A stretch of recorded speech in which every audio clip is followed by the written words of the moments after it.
இதைத்தான் 20ல் சொல்கிறாங்க. அப்போது ஒரு சந்தேகம் கேட்குறாரு 21ல். ஆச்சா இதெல்லாம் இப்போ சொல்கிறார் நாராயணத்தில். இது 20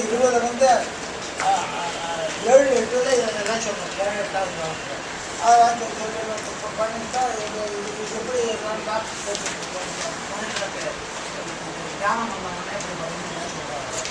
அது 21ல் ஒரு கேள்வி கேட்கிறார்.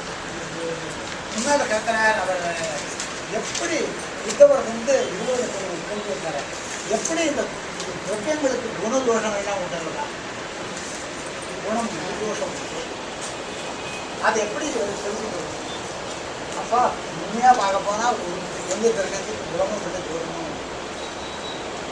குணதோஷம்ங்கிறது அதிகாரியினுடைய கல்பனை. எப்படின்னா நீங்கள் குளிக்கிறேன்னா அசுத்தம், குளிச்சா வஸ்திரம் பழசாக இருந்ததுன்னா விழுப்பாக இருந்ததுன்னா அசுத்தம், மடியாக இருந்தது சுத்தமாக தோச்ச பகவானுக்கு ஒரு புஷ்பம் கொடுக்குறோம், புஷ்பத்துக்கு மந்திரம் கொடுக்குறது கடைசியாக போஷணம் பண்ணுறோம்னு சொல்லுவோம். அப்போ அந்த இது சுத்தமாக இருக்குது. அதே புஷ்பத்தை நீங்கள் 3 பார்த்தாங்க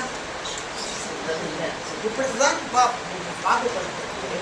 இது அதிகாரிகளை பிரச்சித்தம் பண்ணிருக்கக்கூடிய வேற ஒன்றும் இல்லை. ஒரு கிருஷ்ணசாரங்கிற ஒரு கருப்பு மான் எங்கே இருக்கோ அது சுத்தம், கருப்பு மான் எங்கே இல்லையோ அது அசுத்தம், கட்டவா எங்கே இருக்காளோ அது அசுத்தம், சாதுப்பழம் எங்கே இருக்காளோ அது அசுத்தம். இப்படி பண்ணி ஒரு பலகை இருக்குது அது சுத்தம், பலகை இல்லாமல் நீ வேறு ஏதாவது கொண்டுக்கிறாய் அது அசுத்தம். ஆனால் இது கடைசி சொல்ற வேதமாகப்பட்டது எதுக்கு சொல்றதுன்னா இதெல்லாம் சுத்தமாக வேதம் என்ன சொல்றது? நீ இந்த யாகம் பண்ணி சொல்லும் போது நீ இது பண்ணு அதுக்கு அது கிடைக்கும், இன்னொரு ஒரு கர்மா பண்ணு அது உனக்கு இது கிடைக்கும்னா இது எதுக்கணும்? வேதம் காமியதவன் கர்மாவை சொல்லலை, ஆனால் தப்பாக நினச்சிக்கிறா எல்லாரும்.